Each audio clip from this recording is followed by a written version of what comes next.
So how do I do this magic, you ask? Just like anything, you need to have a good foundation before you start building up.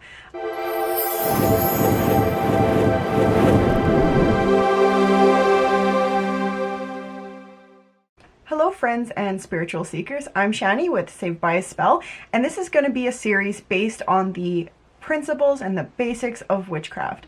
Now, this is going to be the first video in a series, just to make sure the videos aren't too long, and there might be parts that you are interested in, other parts you're not interested in. This way you can watch what you are looking for. Now, my series is loosely based off of this book here. So this is Wicca, A Guide for the Solitary Practitioner by Scott Cunningham. It's a pretty famous book. A lot of witches and pagans, people who kind of practice witchcraft, start off with this. Myself, personally, I kind of started off by practicing Wicca for the first couple years and then transitioned a little bit more into traditional witchcraft, and then eventually, I mean, if I have to put a label on it, I'm eclectic. I kind of do a little bit of everything. But I really like how this book is structured. When it goes into all the basics about Wicca and, you know, kind of a little bit of paganism and witchcraft in general. And I do believe that this gives you a good foundation. Just like anything, you need to have a good foundation before you start building up on more moderate and advanced kind of techniques and ideas and theology. So this gives you a great foundation for any aspect of witchcraft that you may grow into. The first video, which is going to be this video, is all based on theory. So to begin with, we have to go way back, and we're looking at shamanism and shamans. This is believed to be the very first religion, and these were people that were medicine men and leaders of their communities that were connected to spirit. They could receive messages and also give messages to spirit of nature and life and death and everything in between, and they knew how to heal people because spirits and the spirits of the nature were giving them this information. And there's a few different ways on how they achieved that. It was mostly by altered states of consciousness. Now, how they achieve that altered state of consciousness varies on what you read and what you look at. But the main thing is these people had a connection with a higher power, whether you call it spirit, the universe, a god or goddess. It's having that connection with a state higher than us. Now, in witchcraft, as a broad umbrella, people achieve this connection through many different ways, different forms. It could be just through yourself personally and through your energy flows with the universe. It could be through a god or goddess, whether that's specific or general. And most people start off with meditation. Now, I suggest that your first few meditations, and even if you've been practicing for a while, it's something we need to slow down and kind of check in every so often. And that is with your own energies. How your own energies feel inside of your body, how they feel connected to the earth, connected to the different elements, to spirit, the universe. And that is the number one thing you need to kind of get in tune with. Before we start trying to connect with energies of other things and other beings, we really need to be in tune, and we need to recognize our own energy, because that will play a big part in protecting yourself and recognizing when you are reading other energies, for example. So just a little note about deities. In Wicca, for example, they just kind of have a god and goddess, and they're just general. They kind of represent the female, masculine, just in general terms. One is for the moon, one's for the sun, one's for the earth and the water, and you know what I mean? They kind of split off into two categories. Whereas a lot of people in different forms of witchcraft and different forms of, you know, more metaphysical religions will practice a specific deity or deities. Now, there's deities in a multitude of pantheons. The most common pantheons that you may see or hear about would be Egyptian, Greek, Roman, Norse, Veneer, Aztec, and Sumerian. And that is just a very small, you know, list in the big giant list that there is. Don't be too concerned in the beginning about picking a deity. That should not be the first thing you're focused on, even though it's something that you may see a lot of other people talk about and things like that. It will come. When it's time to work with a deity, it will come.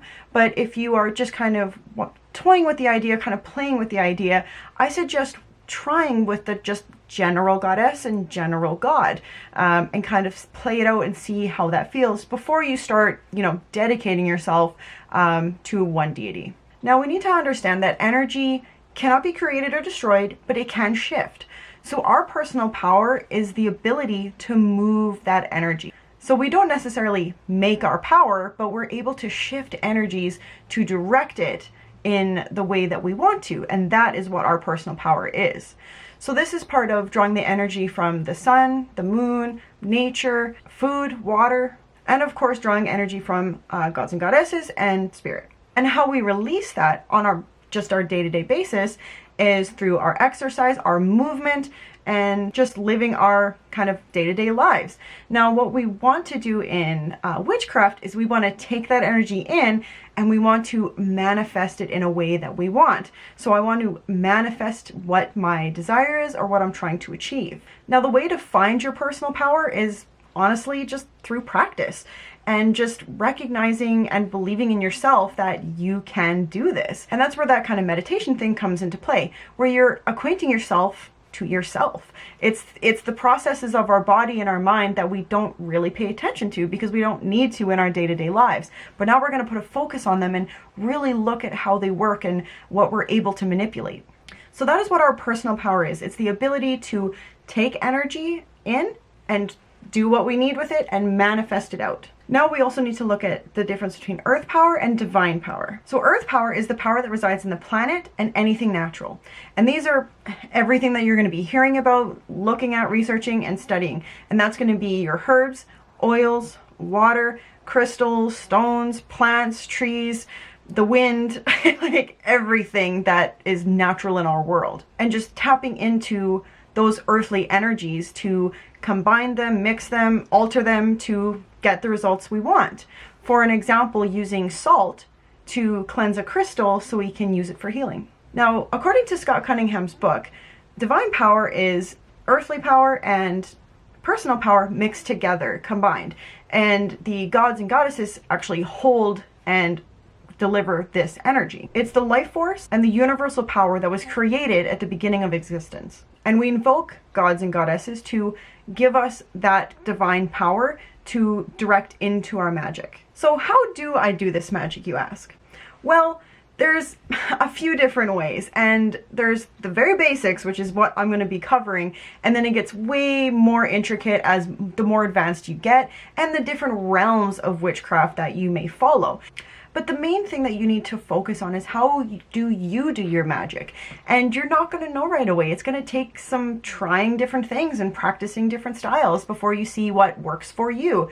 What works for me may not necessarily work for you. Maybe only a part of what I say actually resonates with you. And that's okay. That's exactly how it works.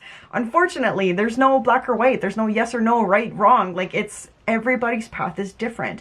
Now, there are some common tools and styles that kind of cross like many different paths, and majority of people that work in witchcraft will have, over and over again. And that's because it roots into the very basics and the foundation of witchcraft. So you may carry these, you may start off with these tools and always use them. You might try them out and say it's not for you, and that's perfectly fine. So let's go over some of the basic tools. So the broom, now also known as the besom. Now there's a broom in different styles and different cultures all throughout history. In witchcraft, modern Wicca witchcraft, we call it the besom, and it's just a broom. So what the broom is used for is actually cleansing our space before we use it.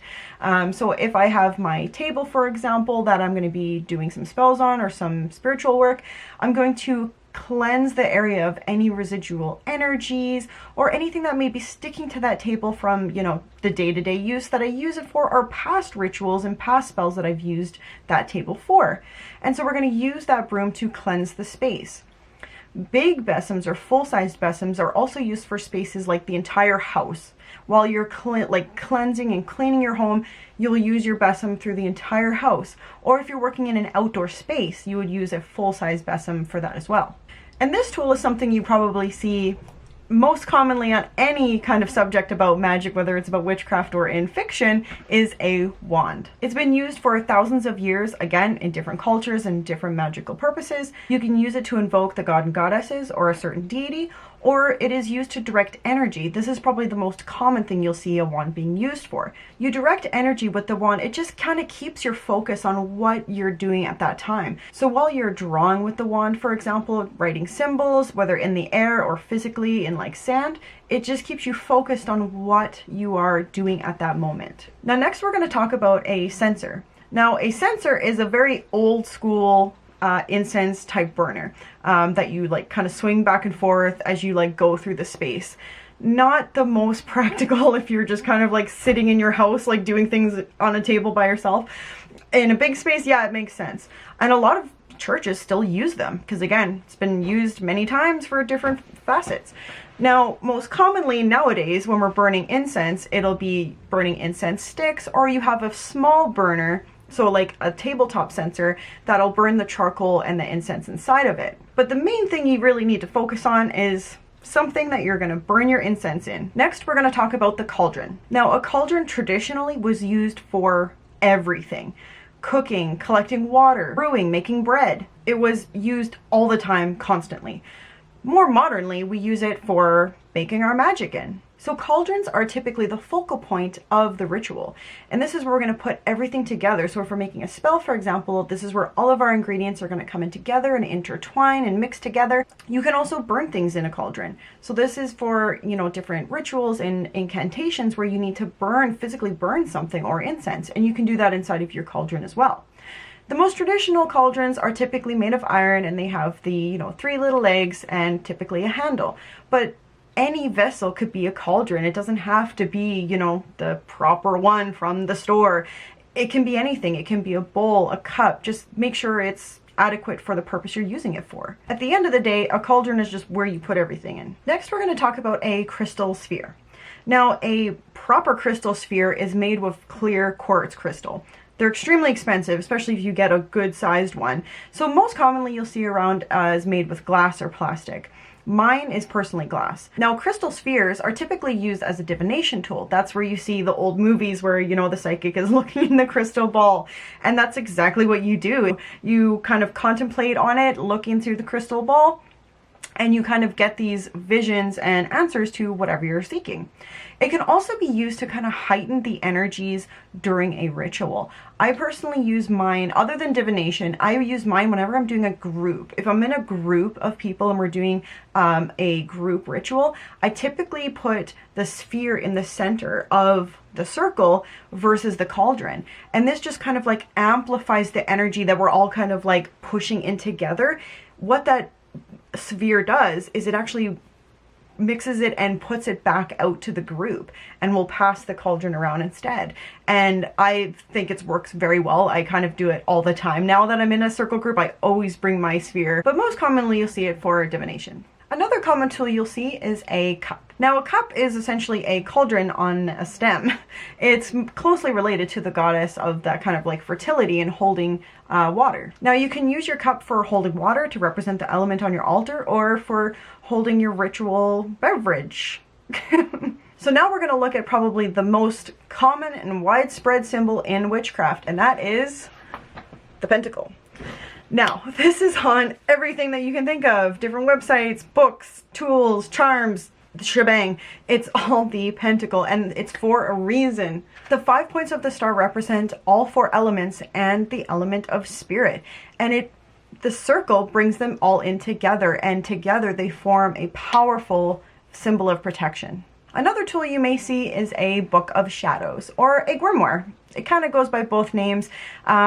Certain people say it's kind of different. You know, a grimoire is used for one purpose. This book of shadows is used for another purpose.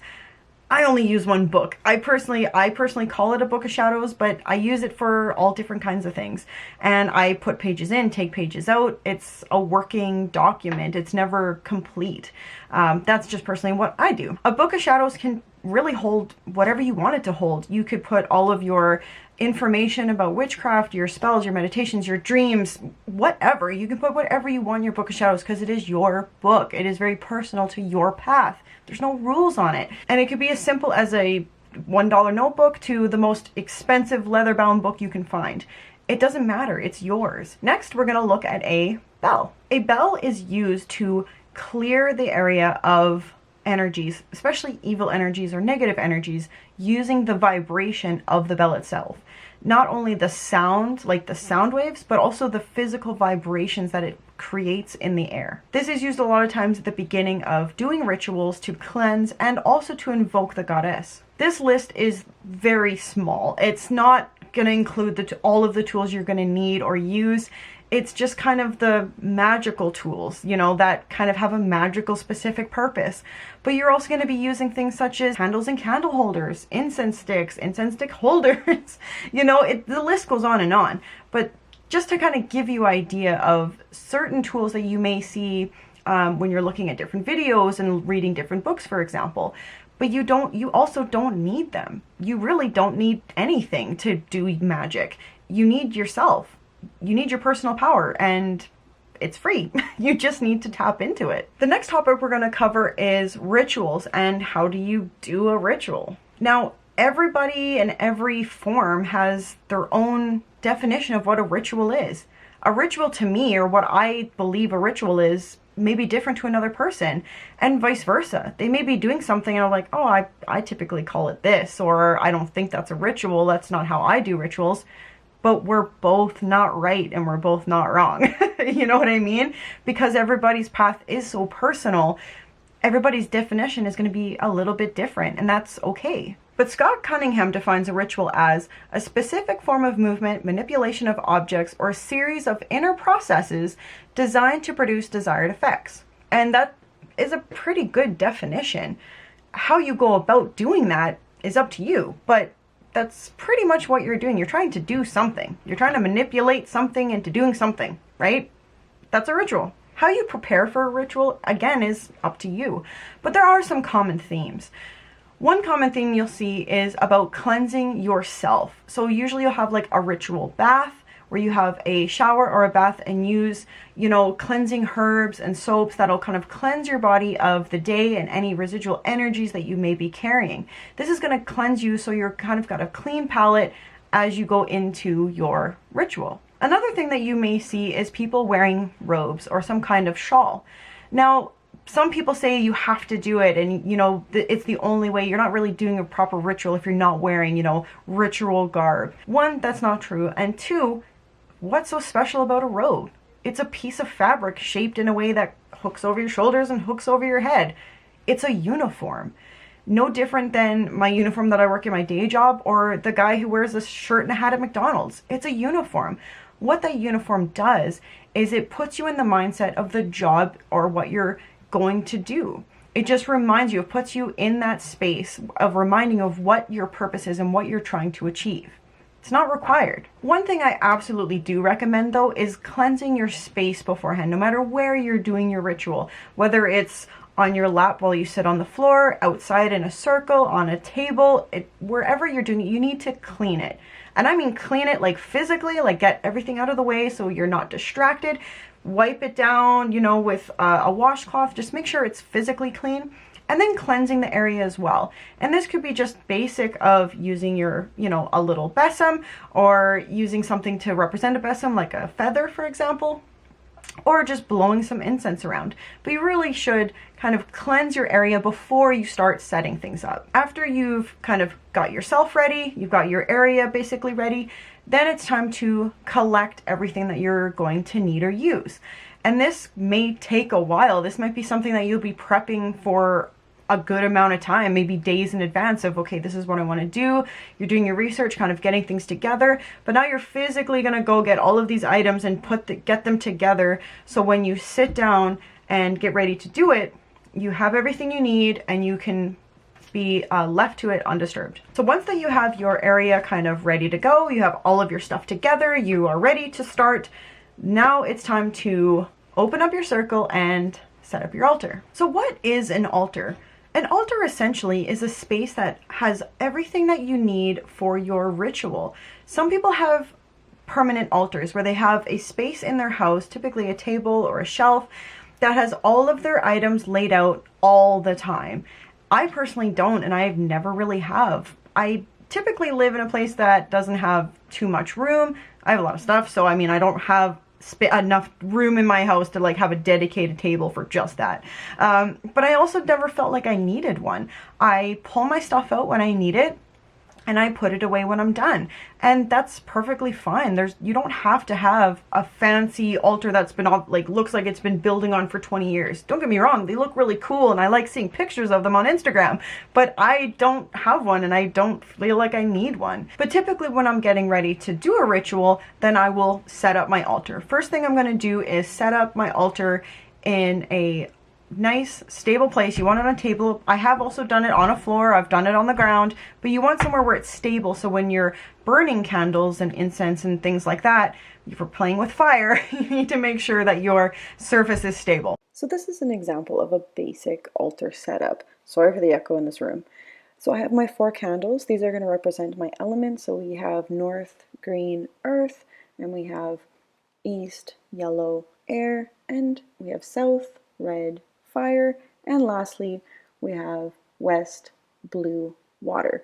I also have the candle holders on the top corners. This is to represent the god and goddess. I don't normally do this, but just for this kind of demonstration, I just used a blue and white candle to represent them.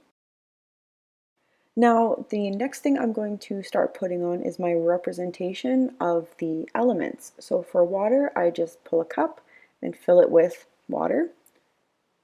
Next, I'm going to put a censer with some incense on the air side. This kind of incorporates fire as well. On the earth corner, I put a little box of sand with some seashells and some crystals. And for my fire, I just leave it alone. The candle itself just kind of represents the fire. Next, I'm going to add my cauldron to the center of my circle. Sometimes you see people just putting a pentacle in the center, and this cauldron has one on it, so it's doing kind of a double duty. I have a bunch of ashes and stuff in there from when I used it previously. I actually forgot they were in there until I opened up the lid for this video, but anyway, putting my cauldron down in the center of the circle. And the next thing I'm going to do is start grabbing all of my ingredients for the ritual or the spell that I'm about to perform. So you want to make sure, at least the best you can, that you have everything that you're going to need before you actually start. Once you have your altar kind of set up how you want, and you know anything that you kind of forgot, you went and grabbed, and everything's kind of ready to go, then you're going to close your circle. You're going to create a circle around yourself and your space and any other people that are involved, that you're kind of writing out and scribing a space in the universe that everything that's inside stays inside and everything that's outside stays outside. This is a major form of protection, not only for yourself, but from whatever you're creating. Even if you're working with more, dark side stuff or evil stuff or hexes and things like that, you still want to protect yourself from outside influence and vice versa. You don't want energies leaving and you don't want unwanted energies coming in. There's a few ways you can kind of practice on doing a circle. You can physically do a circle using salt or stones or a piece of rope, but you still want to do that energetic, light circle dome to protect yourself before you start actually doing your ritual. I actually have a meditation, a guided meditation, to help you practice doing this without actually you don't need to have an altar or be doing a ritual, but it's just through meditation of practicing visualizing, creating a circle and creating a protective dome, an egg of light. And this is definitely foundation for anybody who is beginning to do any kind of spiritual work. Link for that will be down below. So once we have our circle kind of closed, then we're going to light our candles or light our incense, call on the god and goddesses or specific deities, and do our ritual. Once we're done once we're done our ritual, then we're going to, thank the god and goddesses or specific deities that we called in, as well as the elements. release them from our circle. We're going to kind of shut everything down off of our altar, and then we're going to open up that circle. We're going to open up the, like, visualizing opening up that protective dome. We're going to open up our physical circle, and so now we can take things out that, you know, if we want to manifest, you know, positivity or personal growth, and we make a nice spell, well, we want to be able to use that in the real world. We don't want it to stay on our altar, right? So that's when that opening up process kind of happens. And that's pretty much when people are talking about my circle, my, you know, protection of light, my altar. That's basically what they're talking about, is my space dedicated to that work. Some people also have altars specifically for deities, which I personally do. I have a small little space that, yes, it's technically an altar, but it's a space dedicated just to my deities. I don't do spiritual work on it. I don't do spells on it. Anything that I'm kind of like burning incense or candles or giving offerings to my deities, I will do on that altar, but that's all I do on that altar. So this is the end of part 1 of the series of the kind of basics of witchcraft. Part 2 is going to contain practice. Starting practice. How do you practice? And this is doing practice of how to structure your rituals, different types of rituals, different aspects to rituals that you can include and incorporate, and different exercises and magical techniques to get you acquainted with your personal power, to start how to visualizing things, how you can practice, you know, feeling different energies. So that is going to be in our part 2 of this series. So anything that I mentioned in this video, there will be links down below, including more research that you can look into certain things more in depth. Make sure that you're also subscribed and you have the notification bell on, so anytime I have any new witchy videos or meditations come out, you'll know right away. And yeah, thank you so much, guys, and I'll see you on the next video. Oh my god. Oh my god, what am I saying? So this is the end of the how you prepare for incantations that takes, you know,